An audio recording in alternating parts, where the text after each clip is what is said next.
আল্লাহ পাক রব্বুল আলামিন মৌমাছির নামে সূরা দিলেন আর পৃথিবীর মানুষকে সম্বোধন করে বললেন, ওগো আমার বান্দা বান্দিরা, আমি আল্লাহ তাআলা তোমাদের কাছে কোরআন নামক যে কিতাব, যে গ্রন্থটা তুলে দিয়েছি, ওই কোরআনটাকে নিয়ে যদি তুমি কোনোদিন গবেষণা করতে, ওই কোরআনের মধ্যে আমি আল্লাহ যা কিছু বর্ণনা করেছি ওইগুলো নিয়ে যদি তুমি কোনোদিন ভাবতে, যেমন আমি আল্লাহ কোরআনের মধ্যে মৌমাছির নামে একটা সূরা দিলাম, কেন দিলাম, কি জন্য দিলাম, কি শিক্ষা আমি আল্লাহ তোমাদেরকে দিতে চাইলাম, এটা যদি তুমি ভাবতে, আমি আল্লাহ বলছি তুমি হেদায়াত পেয়ে যেতে।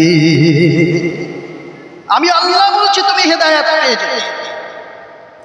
আল্লাহ পাক রব্বুল আলামিন মৌমাছির নামে সূরা দিলেন আর মৌমাছিকে তিনটে নির্দেশ দিলেন। আজও পর্যন্ত মৌমাছি ওই তিনটে নির্দেশের বিরোধিতা করেনি। আল্লাহ পাক রব্বুল আলামিন ঘোষণা করলেন, ওয়া আওহা রাব্বুকা ইলান নাহলি আনিত্তাখিযি মিনাল জিবালি বুয়ুতা ওয়া মিনাশ শাজারি ওয়া মিম্মা ইয়ারিশুন। মৌমাছির নামে আল্লাহ সূরা দিলেন আর মৌমাছিকে কটা নির্দেশ দিলেন বলেন? তিনটি। আজও পর্যন্ত মৌমাছি ওই তিনটে নির্দেশের বিরোধিতা করেনি। আল্লাহ পাক রব্বুল আলামিন বললেন মৌমাছি, ওয়া আওহা রাব্বুকা ইলান নাহল, মৌমাছিকে আল্লাহ যেদিন সৃষ্টি করেছেন ওই দিন মৌমাছির অন্তরে আল্লাহ এই কথা প্রবেশ করালেন, মৌমাছি শোনো, এই পৃথিবীতে যদি তোমার ঘর বাঁধতে হয়, বাসা বাঁধতে হয়, তিনটি জায়গা ছাড়া তুমি কোথাও বাসা বাঁধতে পারবে না। আল্লাহ নির্দেশ দিয়েছেন তিনটে জায়গা ছাড়া কোথাও তুমি বাসা বাঁধতে পারবে না। সম্মানিত ভাইয়েরা, আল্লাহ পাক রব্বুল আলামিন মৌমাছিকে নির্দেশ দিলেন, ওয়া আওহা রাব্বুকা ইলান নাহল, মৌমাছি এই পৃথিবীর জমিনে তোমাকে আমি আল্লাহ নির্দেশ দিলাম, যদি কোনো জায়গায় বাসা বাঁধতে হয় তাহলে প্রথম বাসা তোমাকে বাঁধতে হবে আনিত্তাখিযি মিনাল জিবাল, পাহাড়ি অঞ্চলে। পাহাড়ি অঞ্চল ছাড়া তুমি কোথাও মৌচাক তৈরি করতে পারবে না। প্রথম নির্দেশ পাহাড়ে বাসা বাঁধো। 2 নাম্বার নির্দেশ ওয়ামিনাশ শাজার, গাছের ডালে বাসা বাঁধো।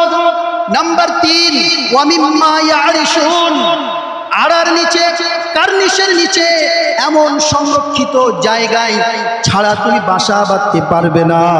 আল্লাহ পাক রব্বুল আলামিন বললেন, বান্দারে, আমি আল্লাহ মৌমাছিকে এই তিনটে নির্দেশ দিলাম, কেন দিলাম, কি জন্য দিলাম, তুমি কি কোনো দিন গবেষণা করেছো? তুমি হেদায়েত পাবে কোথা থেকে? কোরআন পড়বো না? কোরআন তো নবীজির সবথেকে বড় মুআজিজা। আমার বক্তব্য আজকে এদিকে নয়, আমার বক্তব্য অন্যদিকে, আমি এবারে যাচ্ছি।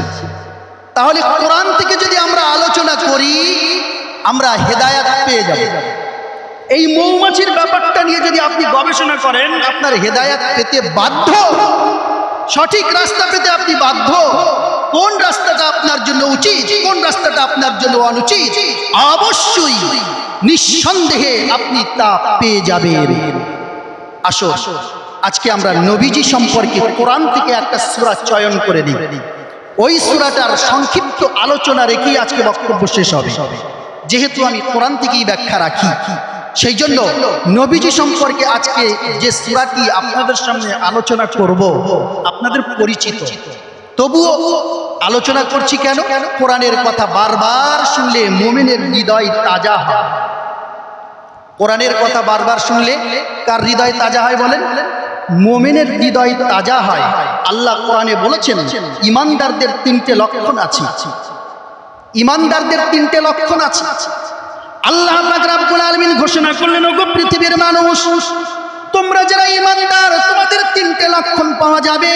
নাম্বার 1, ইন্নামাল মুমিনুনাল্লাযীনা ইযা যুকিরাল্লাহু ওয়াজিলাত কুলুবুহুম ওয়া ইযা তুলিয়াত আলাইহিম আয়াতুহু যাদাতুহুম ঈমানা। ঈমানদারদের প্রথম লক্ষণ হলো ইন্নামাল মুমিনুনাল্লাযীনা ইযা যুকিরাল্লাহ ইমানদারদের সামনে যখন আল্লাহর কথা বলা হবে, ইমানদারদের সামনে যখন আল্লাহর জিকির করা হবে, ওয়াজিলাত কুলুবুহুম, ইমানদারদের অন্তরটা আল্লাহর ভয়ে কেঁপে ওঠে। বলবেন না আল্লাহু আকবার?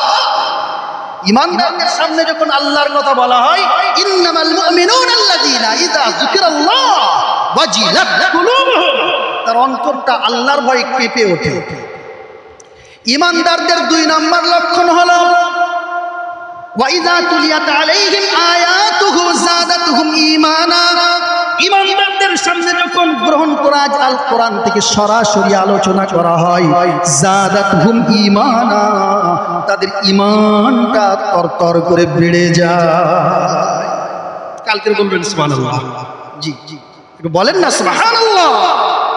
জি, এটা ইমানদারদের লক্ষণ। ইমানদারদের সামনে যখন কোরআনের আলোচনা হবে, যাদাতুহুম ঈমানা, তাদের ঈমানটা তরতর করে বাড়বে। কোরআনের কথা শুনে তারা ঠিক থাকতে পারে না, একটা শরীরের মধ্যে যেন কিরকম একটা পরিবর্তন আসে, একটা চাঞ্চল্য ভাব তৈরি হয়ে যায়। 3 নাম্বার ইমানদারদের আলামত হলো ওয়ালা রাব্বিহিম ইয়াতাওয়াক্কালুন, ইমানদাররা আল্লাহ ছাড়া কারোর উপরে ভরসা করে না। বলেন না আল্লাহু আকবার? আল্লাহ ছাড়া কারোর উপরে ভরসা করে না। এই 3টে লক্ষণ। তাই নবীজি সম্পর্কে আজকে অত্যন্ত পরিচিত একটি সূরা কোরআন থেকে আলোচনা করব। শুনবেন? শুনবেন? কারা কারা শুনবেন? যে একটু তাকবীর দেন তো। লিল্লাহি তাকবীর, লিল্লাহি তাকবীর।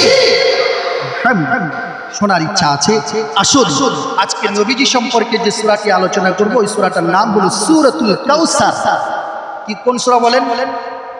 যাদের কোরআনের সঙ্গে সম্পর্ক আছে তারা বুঝেছেন ওই সূরাটা কোন সূরা, আর যাদের কোরআনের সঙ্গে সম্পর্ক নেই, নবীজির জীবনের এই বড় মুআজিজার সাথে সম্পর্ক নেই, তারা কেউ বুঝতে পারবেন না। সূরাতুল কাউসার। আসেন, তাফসীরের পদ্ধতি হলো আলোচনায় যাওয়ার আগে একবার তেলাওয়াত করে নেওয়া। যদি তেলাওয়াত করা হয়, কি হয়? আপনি একটা অক্ষর পড়বেন 10টা নেকি, একটা অক্ষর পড়বেন 10টা নেকি। এখানে বসে যদি আমরা কিছু নেকি না নিয়ে বাড়ি যেতে পারলাম, তো বসলামটা কেন? আসুন আমরা সূরাতুল কাউসারটা এখানে সবাই গলায় গলা মিলিয়ে সুন্দরভাবে একবার তেলাওয়াত করে নিই। যতগুলো অক্ষর ওর মধ্যে আছে সবগুলো প্রতি অক্ষর পিছু 10টা করে নেকি আমরা পেয়ে যাব ইনশাআল্লাহ। আলোচনায় যাওয়ার আগে একবার আমরা পড়ে নিই, সবাই আমার সাথে পড়েন। আউযু বিল্লাহি মিনাশ শাইতানির রাজিম। বিসমিল্লাহির রাহমানির রাহিম। ইন্না আ'তাইনাকাল কাউসার ফাসাল্লি লিরাব্বিকা ওয়ানহার ইন্না শানিআকা হুয়াল আবতার। সবাই পড়েন সাদাকাল্লাহুল আযীম। এটা কোরআনে কারীমের যতগুলো কনিষ্ঠ সূরা আছে তার মধ্যে একটি।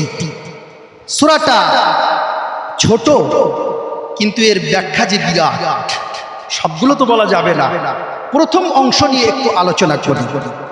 এই যে সূরা আমরা পাঠ করলাম, এই সূরাটা নবীজির উপরে কখন নাজিল হয়েছে, আল্লাহর পক্ষ থেকে নবীজির উপরে কখন অবতীর্ণ হলো, কোন সময়ে অবতীর্ণ হলো, এর প্রেক্ষাপট কি, যেটা নাকি তাফসীরের ভাষায় বলা হয় শানে নুজুল।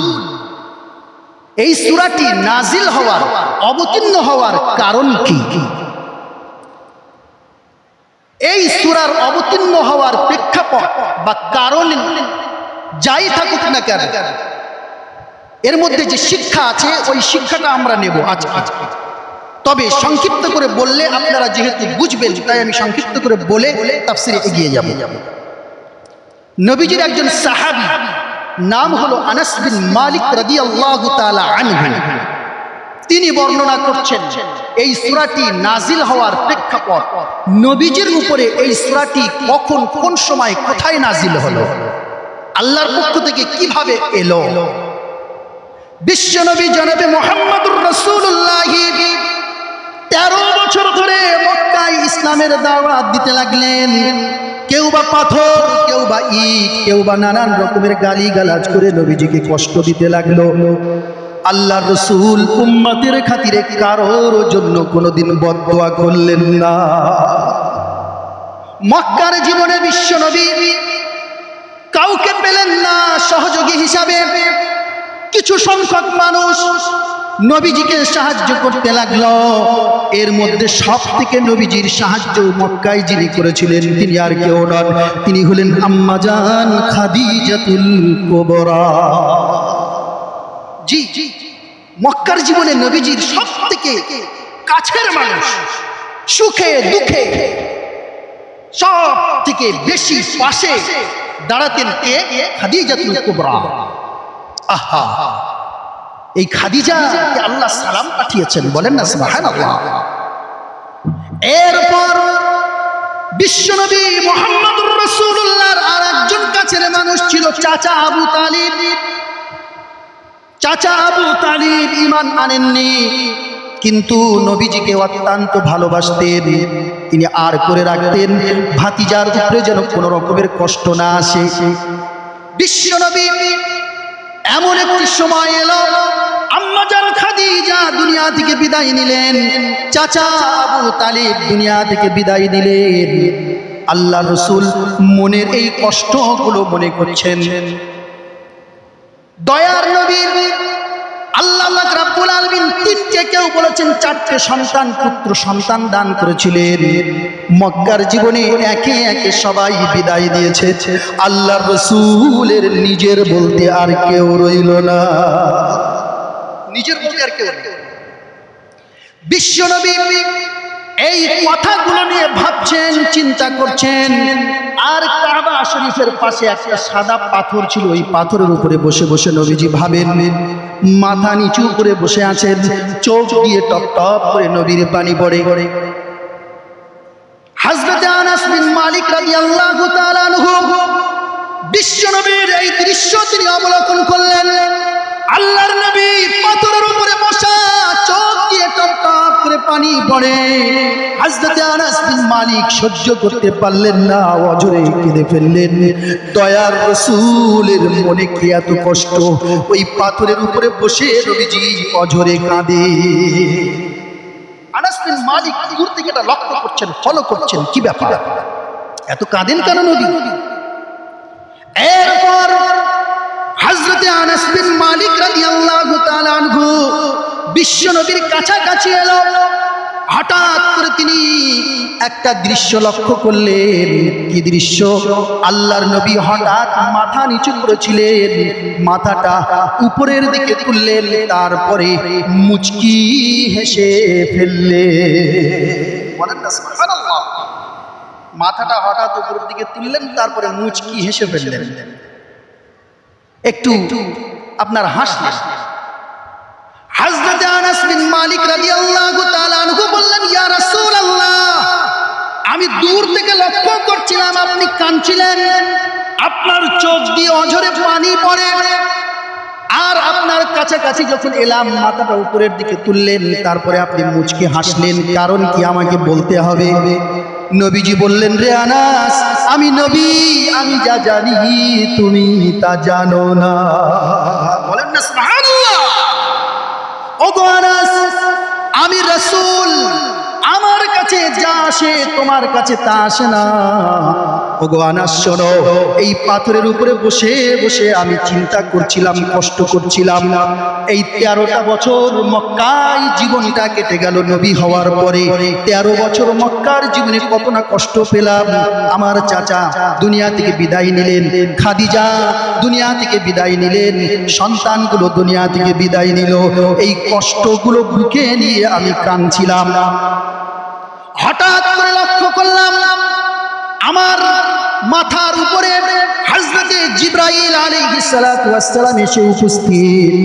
হযরতে জিবরাইল বললেন, ইয়া রাসূলুল্লাহ, আপনি বুকে কষ্ট নিয়ে এই পাথরের উপরে বসে বসে কাঁদেন, আল্লাহ তাআলার সহ্য হলো না।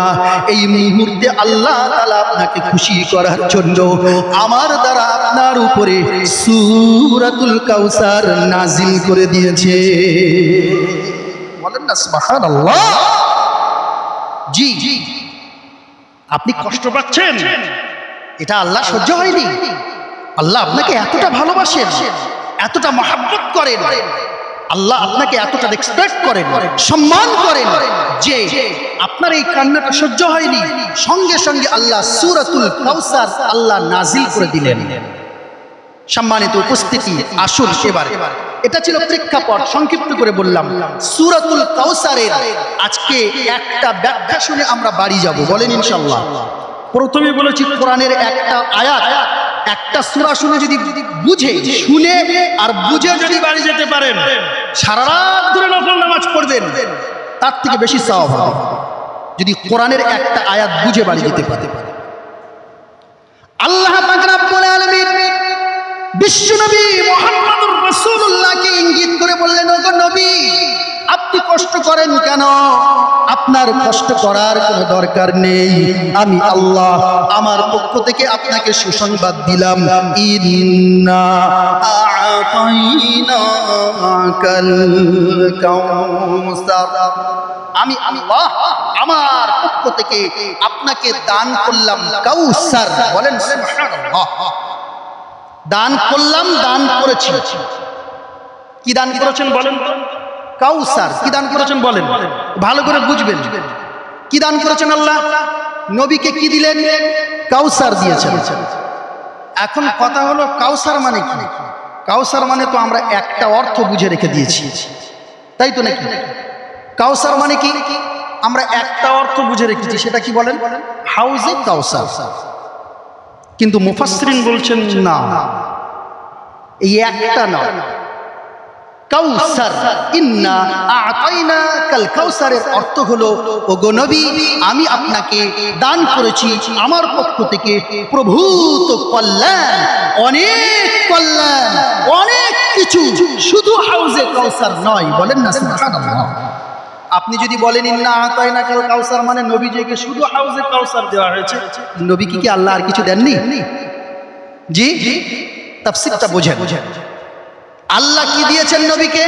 কাউসার। কাউসার আরবি শব্দ কাসরাতুন শব্দ থেকে নেওয়া হয়েছে, আর কাসরাতুন শব্দের অর্থ হলো অনেক, বিশাল, বিরাট, অনেক কিছু। এক কথায় যেটা বলা যায় প্রভূত কল্যাণ, এমন কল্যাণ, এত কল্যাণ আমি আল্লাহ আমার পক্ষ থেকে নবীকে দিয়েছি, তোমরা গুণে শেষ করতে পারবে না। আল্লাহ পাক রব্বুল আলামিন পৃথিবীর মানুষদেরকে জানিয়ে দিলেন, ওগো পৃথিবীর মানুষ, তোমরা কি এমনটা মনে করো নাকি ইন্না আ'তাইনাকাল কাউসার এর অর্থ হলো আমি আল্লাহ শুধু হাউজে কাউসার নবীকে দান করেছি, এমনটা নাকি? না, আমি আল্লাহ আমার পক্ষ থেকে নবী মুহাম্মদুর রাসূলুল্লাহকে এত অনেক কল্যাণ দান করেছি। ওই কল্যাণগুলো যদি তুমি গুনে গুনে গুনতে চাও, গুনে গুনে শেষ করতে পারবে না। তার মধ্যে সর্বপ্রথম নিয়ামত আমি আল্লাহ আমার নবীকে যেটা দিয়েছি সেটা হলো ইন্না ফাতাহনা লাকা ফাতহাম মুবিনা। বলেন না সুবহানাল্লাহ। সর্বপ্রথম তার মধ্যে একটা হলো আমার নবী যেখানেই কদম রাখেন, যেখানেই পা রাখেন, সেই জায়গাটা নবীর জন্য আমি আল্লাহ আমার পক্ষ থেকে জয় দান করে দিই। বলেন না সুবহানাল্লাহ। ওহদে, বদরে, খন্দকে, খাইবারে যেখানেই নবী পা রেখেছেন জয় পেয়েছেন, জয় জয় বিজয় হয়েছে। এটা কি নবীর কল্যাণ নয়? জি। 2 নাম্বার, আল্লাহ পাক রব্বুল আলামিন বিশ্ব নবীকে একটি দান করলেন। তারপরের আয়াতে আল্লাহ ঘোষণা করলেন লিয়াগফিরা লাকাল্লাহু মা তাকদ্দামা মিন যামবিকা ওয়া মা তাআখার। ওগো পৃথিবীর মানুষ, আমি আল্লাহ আমার পক্ষ থেকে বিশ্ব নবী মুহাম্মদুর রাসূলুল্লাহকে শুধু বিজয় দান করেছি এমনটা নয়, আমি আল্লাহ আমার নবীকে এমন করে বানিয়েছি লিয়াগফিরা লাকাল্লাহু মা তাকদ্দামা মিন যামবিকা ওয়া মা তাআখার। আমি আমার নবীর আগের পরের সমস্ত গুনাহ আমি আল্লাহ মাফ করে দিয়েছি। এটা কি কল্যাণ নয়? ইন্না আ'তাইনাকাল কাউসারের মানে শুধু তোমরা মনে করো হাউজে কাউসার, না, একটা অর্থ না, প্রভূত কল্যাণ, হয়তো অনেক কল্যাণ গুণে শেষ করতে পারবে না। আর কি দেওয়া হয়েছে বিশ্ব নবীকে? আল্লাহ পাক রব্বুল আলামিন ঘোষণা করলেন, ওগো পৃথিবীর মানুষ, আমি আল্লাহ শুধু নবীকে মাসুম করেছি এমনটা নয়, বিজয় দিয়েছি এমনটা নয়। একটু কোরআনের পৃষ্ঠা উল্টে দেখো, ওয়া রাফা'না লাকা যিকরাক। যতদিন পৃথিবী টিকে থাকবে ওগো নবী, আপনার উম্মতকে আমি আল্লাহ ততদিন টিকিয়ে রাখবো। জি, আমরা সেই নবীর উম্মত। ওয়া রাফা'না লাকা যিকরাক, আপনার উম্মত থাকবে, আর তারা আপনার আলোচনা প্রত্যেক সময়, ঘন্টায়, প্রত্যেক দিনে, প্রত্যেক মুহূর্তে, প্রত্যেক বছরে বছরে তারা করবে। বলেন না সুবহানাল্লাহ। এমন কোন সময় নেই যখন নবীর আলোচনা হয় না। নামাজ পড়বেন, দয়ার নবীর আলোচনা, দরুদ পড়তে হবে আপনাকে। জি, নবীজির আলোচনা, নবীজির সম্মান আল্লাহ বৃদ্ধি করে দিয়েছেন। আল্লাহ বললেন, ইন্না আ'তাইনাকাল কাউসারের মানে শুধু হাউজে কাউসার না, না, না, না, এই অর্থ বুঝো না। সম্মানিত উপস্থিতি, এরপরে আরো অনেক কথা আছে, সবগুলো ব্যাখ্যা আমি করব না। নির্দিষ্ট সময়ে আমি ইনশাআল্লাহ বক্তব্য শেষ করব, যাতে আপনাদের অসুবিধা না হয়। আমরা এই মর্মে যা বুঝলাম, ইন্না আ'তাইনাকাল কাউসারের অর্থ হলো নবীজিকে দেওয়া হয়েছে প্রভূত কল্যাণ, অনেক কল্যাণ, যা কোরআনে একটা একটা করে বর্ণনা করা হয়েছে। দুটো তিনটে উপমা আপনাদেরকে দিলাম। এই কল্যাণগুলোর মধ্য হতে বিশ্ব নবীকে দেওয়া হয়েছে হাউজে কাউসার, এটাও দেওয়া হয়েছে। হাউজে কাউসারটা কি জিনিস একটু বোঝেন। হাউজ আলাদা জিনিস, কাউসার আলাদা জিনিস। কাউসার জান্নাতের একটি নদীর নাম, যেমন একটা সাগরের নাম মনে করেন আটলান্টিক মহাসাগর, ওই সাগরটার নাম আটলান্টিক। বঙ্গোপসাগর, ওই সাগরটার নাম বঙ্গোপসাগর, যাই বলে, একটা নামকরণ আছে। জান্নাতের মধ্যে অনেক নদী আছে, জান্নাতের মধ্যে অনেক নহর আছে। ওই নহরগুলোর মধ্যে একটা নহরের নাম হলো কাউসার। কথা বুঝলেন না? বুঝলেন না? ওই নহরগুলোর মধ্যে, ওই নদীগুলোর মধ্যে একটা নদীর নাম কি বলেন? কাউসার।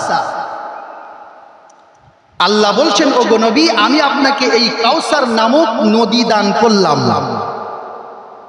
তবে এটা জান্নাতে সুরক্ষিত থাকবে। এখন আপনাকে দেব না। দেব কখন?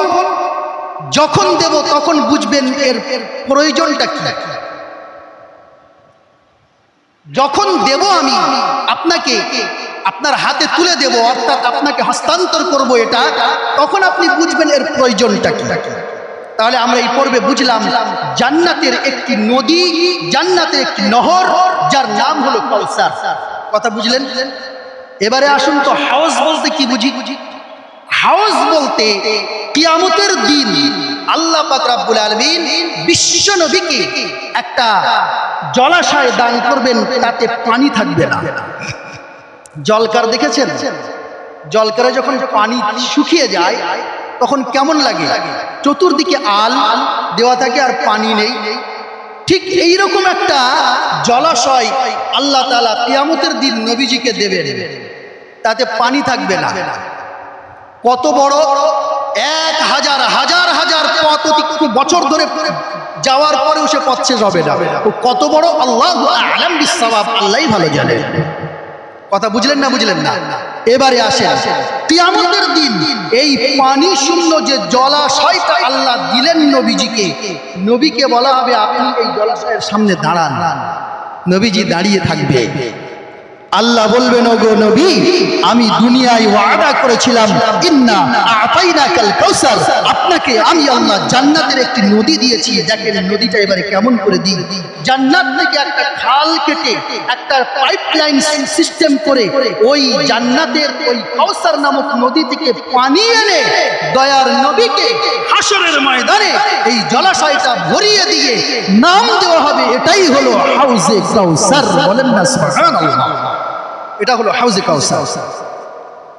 বিশ্বনবী জনাবে মুহাম্মদুর রাসূলুল্লাহ ঘোষণা করলেন, ওগো আমার উম্মত উম্মতিরা, কিয়ামতের দিন যখন তোমরা আমাকে কোথাও খুঁজে পাবে না, চতুর্দিকে খোঁজাখুঁজি করবে, কোথাও খুঁজে পাবে না, ওই সময় আল্লাহর পক্ষ থেকে যে হাউজে কাউসার আমাকে দেওয়া হয়েছে, ওই হাউজে কাউসারে গিয়ে আমাকে খোঁজ করবে, পেয়ে যাবে, ওইখানে গিয়ে পেয়ে যাবে।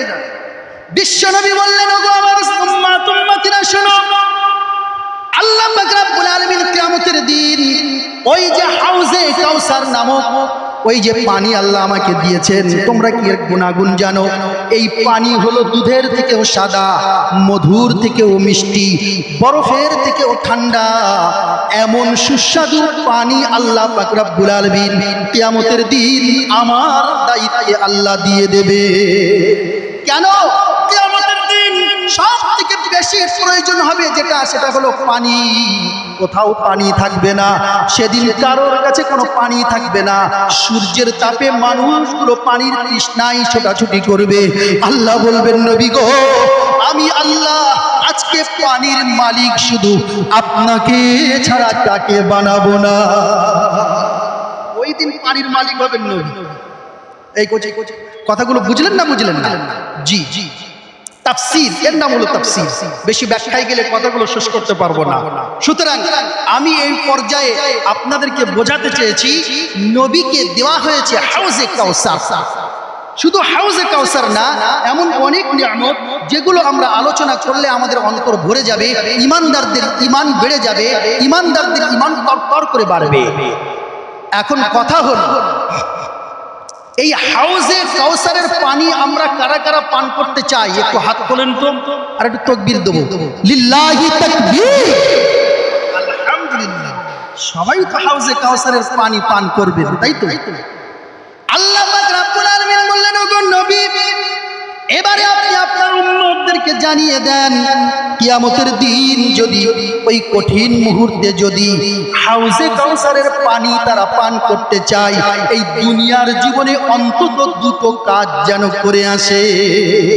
কটা কাজ বলতে হবে? দেখেন এবার ধরা পড়ি কিনা। তাকবীর তো বিরাট দিয়েছি গলা ফাটিয়ে, এর নাম তাফসীর। গলা ফাটিয়ে তাকবীর দিয়েছেন, পানি চাই।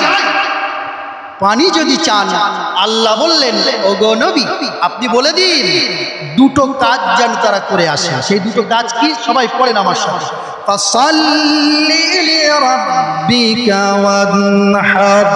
প্রথম কাজ তারা যেন ফাসাল্লি লিরাব্বিকা, দুনিয়ার বুকে যে নামাজ পড়বে ওই নামাজটা যেন আল্লাহর জন্য হয়। নামাজি হও আগে, তারপরে গলা ফাটিয়ে স্লোগান দিও, পানি চাই, পানি চাই। ফাসাল্লি, নামাজ আদায় করো, নামাজ পড়ো, তবেই নবীর হাত থেকে পানি পান করতে পারবে। এই হাউজে কাউসারের পানি পান করার প্রথম শর্ত হলো তোমার নাক আর কপালটা আল্লাহর দরবারে ঠেকিয়ে তোমার গোলামীর পরিচয় আগে দিতে হবে। এটা প্রথম শর্ত। তুমি আল্লাহর গোলাম, এই পরিচয় আগে দাও। তোমার সম্মানের দুটো জায়গা, নাক আর কপাল আগে ঠেকাও, তারপরে হাউজে কাউসারের আশা করো। অনেকে নামাজ পড়ে, আল্লাহ বলছেন শুধু নামাজ আমি চাই না, যে নামাজটা হবে লিরাব্বিকা, তার জন্য হবে, বলেন আল্লাহর জন্য। ফাসাল্লি, পড়ো নামাজ, লিরাব্বিকা, তোমার রবের জন্য, লোক দেখানো নয়। তোমার নামাজটা যদি লোক দেখানো হয়, লোকে আমাকে মুসল্লি বলবে, ওই নামাজ আল্লাহ কিয়ামতের দিন ছুঁড়ে মুখে মারবেন, যা তোর নামাজ চাই না। এজন্যই আল্লাহ পাক রব্বুল আলামিন কোরআনে কারীমের মধ্যে ঘোষণা করলেন, ওগো আমার বান্দা বান্দিরা, তোমাদের নামাজগুলো, তোমাদের ইবাদতগুলো যেন নবী ইব্রাহিমের মতন হয়। কার মতন বললাম? বলেন কেন নবী ইব্রাহিমের মতন হওয়ার কথা বললো? কেন আল্লাহ কেন বললেন? আল্লাহ নবী ইব্রাহিমের মতন হওয়ার কথা কেন বললেন? আমাদের নামাজগুলো এই জন্য বললেন, নবী ইব্রাহিমের একটা কথা আল্লাহ পাক রব্বুল আলামিন খুব পছন্দ করেছেন, আর নবী ইব্রাহিমের ওই কথার কারণে বিশ্ব মানুষের কাছে আল্লাহ মেসেজ দিয়ে দিলেন, ওগো আমার বান্দা বান্দিরা, তোমরা নবী ইব্রাহিমের মতন কথা বলো, আর নবী ইব্রাহিমের মতন তোমরা ইবাদত করো। কেন নবী ইব্রাহিমের মতন হওয়ার কথা বললেন? কেন? নবী ইব্রাহিম যে কথাটা বলেছেন আল্লাহর খুব পছন্দ হয়েছে। সবাই পড়েন তো আমার সাথে একবার, কোরআনের আয়াত পড়বেন, একটা একটা অক্ষর পিছু 10টা করে নেকি অটোমেটিক লেখা হবে। নবী ইব্রাহিম কি পড়েছিলেন? নবী ইব্রাহিম এমন কি কথা আল্লাহর দরবারে বলেছিলেন? নবী ইব্রাহিম এমন কিভাবে ইবাদত করতেন যার কারণে আল্লাহর খুব পছন্দ হয়েছে, আর আমাদেরকেও সেই রকম করার নির্দেশ দিলেন। নবী ইব্রাহিম পড়েছিলেন, সবাই পড়েন, কুল ইন্না সালাতি ওয়া নুসুকি ওয়া মাহইয়ায়া ওয়া মামাতি লিল্লাহি রাব্বিল আলামিন। চিৎকার দিয়ে বলেন আল্লাহু আকবার। আল্লাহ রাব্বুল আলামিনের কাছে নবী ইব্রাহিম বলেছিলেন, ও রব্বুল আলামিন, ইন্না সালাতি ওয়া নুসুকি ওয়া মাহইয়ায়া ওয়া মামাতি, আমার নামাজ, আমার কুরবানি, আমার জীবন, আমার মরণ এই দুনিয়ায় কারোর জন্য নয়, লিল্লাহি রাব্বিল আলামিন। ও গো আল্লাহ, আমার সবগুলোই তোমার জন্য। সেই জন্য আল্লাহ বললেন নবী ইব্রাহিমের মতন কর। সেই জন্য বললেন ফাসাল্লি লিরাব্বিকা, পড়ো নামাজ তোমার রবের জন্য। पढ़िए सलात अदा कीजिए आप अपने रब के लिए, अगर रब के लिए नहीं तो वो काबिल कबूल भी नहीं। यदि আল্লাহর জন্য না হয় ওটা কবুল হবে না। সম্মানিত উপস্থিতি, হাউজে কাউসারের পানি পান করতে হলে সর্বপ্রথম শর্ত হলো সালাত, নামাজ। নামাজ নামাজ আদায় করো, নামাজ পড়ো। আজকে এই শিক্ষাটা নিয়ে যদি আমরা এখান থেকে বাড়ি যেতে পারি, আল্লাহর কসম করে বলছি আপনিই হলেন নবীর সব থেকে বড় প্রেমিক। শুধু নবী প্রেমী নবী প্রেমী বলে স্লোগান করলে হবে না, এই শিক্ষা নিয়ে বাড়ি যেতে হবে। নবীর হাতে হাউজে কাউসারের পানি পান করব, কি করতে হবে? নামাজ পড়তে হবে। ভাই আজ থেকেই নামাজ পড়বো। এই শিক্ষাটা নিয়ে যদি বাড়ি যেতে পারি, আপনিই হলেন সব থেকে নবী প্রেমী। আপনার মধ্যেই আছে নবীর ভালোবাসা, আপনি নবীকে ভালোবাসেন, আপনি নবীর সব থেকে কাছে, আপনি নবীর সব থেকে একেবারে পাশে। যদি এই কাজটা করা যায়, মনে রাখবেন কোরআনের কথা কোনো গালগপ্প নয়। এই কোরআনের মধ্যে যা কিছু আছে সবগুলো নির্ভুল, নির্ভেজাল। এই কোনো গল্প করার জায়গা নয়। জি, কথাগুলো বুঝুন, অন্তরে গেঁথে নিয়ে বাড়ি যান। বেশি সময় আপনাদেরকে নেব না, বিরক্ত করব না। অল্প কথা যদি শুনে বাড়ি গিয়ে আমল করতে পারি তাতেই লাভ। জি, সম্মানিত উপস্থিতি, কটা কাজের কথা বলেছিলাম হাউজে কাউসারের পানি পান করার জন্য? বলেন তো কটা? দুটো। তার মধ্যে প্রথম কোনটা বলেন? নামাজ। মুফাসসিরিনরা বলেছেন নামাজ বলে আল্লাহ হুকুকুল্লাহ, অর্থাৎ আল্লাহর যা হক আছে সবগুলো আদায় করতে হবে, এটা উদ্দেশ্য। যাক, সংক্ষিপ্ত আলোচনা। 2 নাম্বার, হাউজে কাউসারের পানি যদি পান করতে চাও, ফাসাল্লি লিরাব্বিকা, 2 নাম্বার হলো ওয়ানহার, কুরবানি করো। এখন আমরা কুরবানি মানে তো বুঝি আমরা যেটা খাই ওইটারই শুধু কুরবানি করা, শুধু কুরবানি, শুধু কুরবানি না।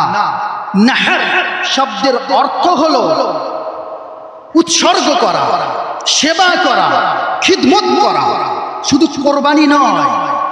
নাহার শব্দের অর্থ হলো সেবা করা, খিদমত করা, কোরবানি করা। অনেকগুলো অর্থ আসে, শুধু একটা অর্থ নিয়ে আমরা পড়ে থাকলে তো হবে না।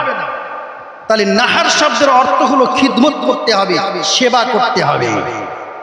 আপনি যদি হাউজে কাউসারের পানি পান করতে চান, আপনাকে সেবা করতে হবে, কোরবানি করতে হবে। এখন প্রশ্ন হলো আপনি কাকে সেবা করবেন? হাদিস শরীফের মধ্যে এসেছে একজন মানুষের কাছে সেবা পাওয়ার, খিদমত পাওয়ার সব থেকে বেশি হকদার যে কোনো পীর নয়, কোনো মাশায়েখ নয়, সে হলো বাপ আর মা। এই কথা বুঝলেন না? বুঝলেন না? ও অমুক পীর সাহেবের জন্য নিয়ে যায় ফল, বাড়িতে বাবা অসুস্থ, মা অসুস্থ, ওখানে ফল দেয় না, তাকে ফল দেয় না। ও নজরানা দিয়ে আসে অমুককে 10,000 টাকা, বাড়িতে বাবা মা অসুস্থ, তাদের টাকার প্রয়োজন, সেখানে দেয় না। আল্লাহর নবী বললেন হাউজে কাউসারের পানি পাবে না। হাউজে কাউসারের পানি যদি পান করতে চাও তাহলে সেবা করো, তোমার উপরে, তোমার কাছে একজন ব্যক্তির কাছে সব থেকে বেশি সেবার হক রাখে বাপ আর মা। কথা বুঝলেন না? বুঝলেন না? তিরমিজি শরীফের হাদিস, আমি হাদিস পড়াই, তিরমিজি শরীফে এসেছে যে বাপ আর মা হলো সব থেকে সেবা এবং খিদমতের হকদার। ওয়ানহার মানে শুধু কুরবানি নয়, খিদমত করো, সেবা করো। বিশ্বনবী বসে আছেন, একজন সাহাবা এসে বললেন, ইয়া রাসূলুল্লাহ, আমি কাকে সেবা করব? বিশ্বনবী বললেন, উম্মাকা, তোমার মাকে গিয়ে করো। এরপর কাকে? বিশ্বনবী বললেন, উম্মাকা, তোমার মাকে গিয়ে করো। 3 নম্বরে বললেন, ইয়া রাসূলুল্লাহ, আমি কাকে সেবা করব? বললেন, তোমার মাকে গিয়ে সেবা করো, খিদমত করো। 4 নম্বরে বললেন, আবাকা, তোমার বাবাকে গিয়ে করো। ভাইরা আমার, মায়ের কথা 3 বার বলা হলো আর বাবার কথা 1 বার বলা হলো। আমরা কি কোনোদিন এটা নিয়ে গবেষণা করেছি কেন আল্লাহর নবী এমনটা বললেন? কেন বললেন? দেখেন, একটা কথা আপনাদেরকে একটু বোঝাই, হাদিসটা বোঝেন, ভালো লাগবে। সেবা, খিদমত পাওয়ার বেশি হক রাখে বাপ আর মায়ের মধ্যে মা। আর আদেশ আর নির্দেশ মানার ব্যাপারে বেশি হক রাখে বাবা। তার মানে আমি উদাহরণ দিয়ে বুঝাই। মনে করেন আপনি আপনার বাবা আছে আর আপনার মা আছে, দুজন একসঙ্গে পানি চাইলে আপনি কাকে দেবেন আগে পানি? বলেন বলেন, কাকে দেবেন? মাকে। আপনাকে মাকে দিতে হবে আগে পানি। সেবা পাওয়ার বেশি হকদার মা। এবারে আসুন আরেকটা উদাহরণ দিই। আপনি সিনেমা দেখতে যাবেন কিংবা মেলায় যাবেন, বাবা আর মায়ের মধ্যে মা বলছে যাও যাও যাও যাও, বাবা বলছে খবরদার নয়। কার কথা মানতে হবে? বাবা। শরীয়ত এখানে বাবার নির্দেশ মানার অধিকার দিয়েছে। তাহলে কি বুঝলাম? আদেশ নির্দেশ মানার দিক দিয়ে বাবার হক বেশি, আর সেবা পাওয়ার দিক দিয়ে মায়ের হক বেশি, মায়ের পরেই বাবা। কথাটা বুঝলেন না? বুঝলেন না? কোরআন হাদিসটা আমাদেরকে এইভাবে বুঝতে হবে, তবেই তো আমরা আমাদের সন্তানদেরকে শিক্ষা দিতে পারবো। বিশ্বনবী বললেন, হাউজে কাউসারের পানি যদি পান করতে চাও, ফাসাল্লি, নামাজ পড়ো। 2 নাম্বার, ওয়ানহার, কুরবানি করো, সেবা করো। আর সেবার মধ্যে সর্বপ্রথম সেবা যাকে করতে হবে শ্বশুর শাশুড়ি নয়। আজকাল তো শ্বশুর শাশুড়ি বাপ মা হয়ে যায়। যাক, ওই বিষয়ে আমি যাব না, যেহেতু এটা সিরাতুন নবীর জলসা। মা, বাবা কত কষ্ট করে মানুষ করেছে। তুমি কি জানো বাবা চোখের পানি ফেলেছে, সন্তানকে কোনোদিন বুঝতে দেয়নি? কেন? আমার চোখের পানি যদি আমার সন্তান দেখে কষ্ট পাবে। মাথার ঘাম পায়ে ফেলে তোমাকে টাকা দিয়েছে পড়ার জন্য, কোনোদিন বাবা তোমাকে জানতে দেয়নি। এজন্যই বিশ্বনবী বলেছেন, হুমা জান্নাতুকা ওয়া হুমা নারুকা। তোমার বাপ আর তোমার মা তোমার জন্য জান্নাত, আর তোমার বাপ আর তোমার মা তোমার জন্য জাহান্নাম। কোনোদিন যেন তাদের সঙ্গে দুর্ব্যবহার করো না। ভাইরা আমার, আল্লাহ পাক রব্বুল আলামিন ঘোষণা করলেন, ওগো নবী, আপনার উম্মত উম্মতিরা যদি হাউজে কাউসার পান করতে চায়, আপনি তাদেরকে বলে দিন, ফাসাল্লি লিরাব্বিকা, তারা যেন আল্লাহর জন্য নামাজ আদায় করে, আর ওয়ানহার, কুরবানি করে, আর বাবা মা সহ যারা সেবা পাওয়ার যোগ্য তাদেরকে যেন সেবা করে। কথাগুলো বুঝলেন তো? জি জি। সুতরাং এই 2টো শিক্ষা নিয়ে আজকে বাড়ি যাবে, বেশি শিক্ষার দরকার নেই। কোরআনের 1টা-2টো শিক্ষা, তার উপরে আগে আমল তো করি, নামাজটা আগে শুরু করি, আর বাপ মার সেবা করা শুরু করি। এই 2টো কাজ আপনার, আর বেশি কিছু করতে হবে না। আপনার বাবা আর আপনার মা যেন কোনোদিন না বলে আমি আমার সন্তানের উপরে সন্তান থেকে কষ্ট পাচ্ছি, এটা যেন কোনোদিন না বলে। আল্লাহু আকবার। একটা কথা যেহেতু বাবা মার এখানে এসেছে বলে দিই, হাদিস শরীফে এসেছে, যদি দুনিয়ার বুকে বাবা মা থাকা অবস্থায় যদি বাবা মার হক আদায় কেউ যদি না করতে পারে কিংবা কষ্ট দিয়ে থাকে, তাহলে সেটা কি আর মাফের কোনো জায়গা আছে? আছে। আল্লাহ রাসূল বলেছেন, যদি তুমি তোমার বাবা মা বেঁচে থাকা অবস্থায় যদি কোনো কষ্ট দিয়ে থাকো বা কোনো হক যদি তুমি আদায় না করতে পারো, বাবা মার ইন্তেকালের পরে তাদের নামে গোপনে সাদকা করবে, দান করবে, তাদের নামে ভালো ভালো কাজ করে উৎসর্গ করে দেবে। আল্লাহ চাইলে ওই তোমার ভালো কাজের ওসিলায় হয়তো দুনিয়ায় থাকার ওই যে কষ্টগুলো পেয়েছিল সেগুলো আল্লাহ চাইলে হয়তো মাফ হবে। সেই জন্য গোপনে চেষ্টা করবেন বাবা মায়ের নামে কিছু সাদকা করে দেওয়া, বাবা মায়ের নামে ভালো কিছু কাজ করে দেওয়া।